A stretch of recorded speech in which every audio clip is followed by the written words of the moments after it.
Ce mercredi 3 avril 2024, Karine Le Marchand a fermement critiqué le projet de loi sur l'agriculture dévoilé par le gouvernement. L'animatrice de L'Amour est dans le Pré dénonce des mesures totalement éloignées des attentes des agriculteurs. Depuis 2010, Karine Le Marchand présente l'émission L'Amour est dans le Pré sur M6. Chaque saison, la présentatrice part à la rencontre d'agriculteurs à la recherche de l'amour, du vrai.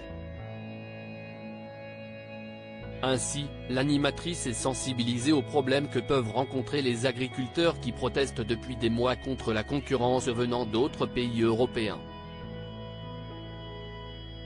Alors que ces derniers manifestaient dans toute la France il y a quelques mois, Karine Le Marchand leur avait apporté son soutien.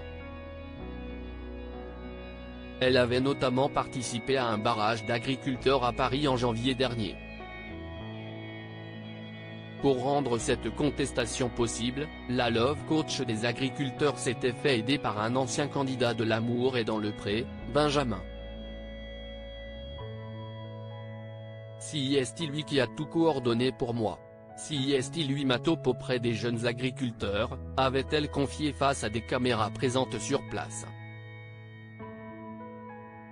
J'ai eu beaucoup de messages d'agriculteurs qui disent, vous le dimanche, vous dormez. J'ai du mal à le dire sans avoir les larmes aux yeux, ajoutait-elle. Puis, elle avait tenu à répondre avec la verve qu'on lui connaît à ceux qui l'accusaient de ne pas être sincère dans son engagement. Je ne pousse pas à l'insurrection mais. Ce mercredi 3 avril 2024, Karine Le Marchand a une nouvelle fois prouvé sa sincérité en s'engageant pour l'amélioration du bien-être des agriculteurs. Elle a vivement critiqué le projet de loi sur l'agriculture présenté par le gouvernement. En story, sur Instagram, elle prend la parole depuis son véhicule. Je suis sur le cul, je viens de lire le projet de loi pour l'agriculture, la grande loi qui va nous promettre une souveraineté nationale. Il n'y a rien sur la rémunération des agriculteurs, dit-elle, très agacée. Je ne comprends pas. Je ne pousse pas à l'insurrection mais c'est du foutage de gueule, je suis très énervé, je pense que vous n'avez pas compris la colère des gens, conclut-elle dans ce message formulé à l'attention du gouvernement. Le message est passé.